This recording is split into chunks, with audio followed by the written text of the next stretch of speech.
Ang devotion mula sa kasama ni Jesus sa araw na ito, Miyerkules, ika-21 ng Mayo, taong 2025, ay pinamagatang ang magandang balita ng Diyos. Ito ay mula sa panulat ni Ginang Navamani Peter ng Karnataka, India. Ang ating basahin ay matatagpuan sa aklat ni Isayas, Kabanata 52, talata 7 hanggang 10. Datapwat ang bibigyan diin na basahin ay mula sa aklat ni Mateo, Kabanata 9, talata 37 at 38. Sa bersyon ng Magandang Balita Biblia, ganito ang sinasaad. Kaya sinabi niya sa kanyang mga alagad, napakarami ng aanihin, ngunit kakaunti ang mag-aani. Idalangin niyo sa may-ari ng aanihin na magpadala ng mga mag-aani. Ilang taon na ang nakalipas, sa isang evangelism seminar, nakilala ko si Shanti. Isang kabataang babae na nagbahagi ng kanyang kamangha-manghang kwento.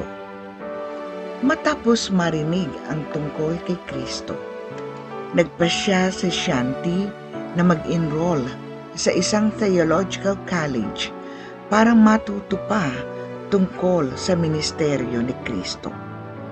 Nang maglaon ay nagsimula siya ng isang paaralan para sa mga maliliit na bata, kung saan tinuruan niya sila ng mga awiting Kristiyano.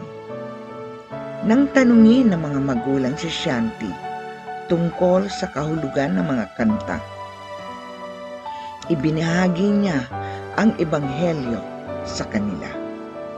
Lumago ang kanyang ministeryo at sa tulong ng kanyang mga kanayon ay nagtayo siya ng isang simbahan. Ang kanyang kwento ay nagpapaalaala sa akin sa babaeng Samaritana na nakilala si Jesus sa balon. Kumbinsido siya na nakilala niya ang Mesyas dahil sinabi nito sa kanya ang lahat tungkol sa kanyang buhay. Tuwang-tuwa siya at tumakbo pabalik sa bayan upang sabihin sa lahat ng tao ang tungkol kay Jesus. Dahil sa kanyang patotoo, pumunta ang buong bayan upang makita si Jesus at marinig ang mabuting balita. Ang kwento ng babaeng Samaritana ay matutunghayan sa aklat ni Juan, Kabanata 4, talata 1 hanggang 30. Ang evangelism ay tungkol sa pagbabahagi ng mabuting balita ni Hesukristo upang matulungan ang iba na maranasan ang pagpapatawad, pagmamahal at biyaya ng Diyos. Tulad ni Shanti at ng babaeng Samaritana, naway huwag tayong mahiya o mag-atubili sa pagbabahagi ng mabuting balita ng pag-ibig ng Diyos sa lahat ng ating nakakasalamuha sa salita at gawa. Ating ipapanalangin ngayon ay ang mga hindi pa nakaririnig ng Ebanghelyo.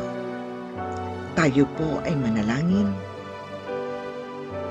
Mapagmahal na Diyos, salamat po sa iyong kaloob na kaligtasan. Naway, tapat naming ipalaganap ang iyong pagmamahal sa pamamagitan ng aming mga sinasabi at ginagawa. Sa pangalan ni Hesukristo. Amen. Ang isipin na aming iiwanan sa inyo, ang pagbabahagi ng magandang balita, ang pagkakataong kong ibahagi ang pag-ibig ng Diyos. Nawa sa araw na ito ay maibahagi mo sa makakasalamuha mong tao, isa o higit pa, ang magandang balita ng pag-ibig ng Diyos. Sumainyo ang biyaya at kapayapaan ng Diyos ngayon at sa araw-araw.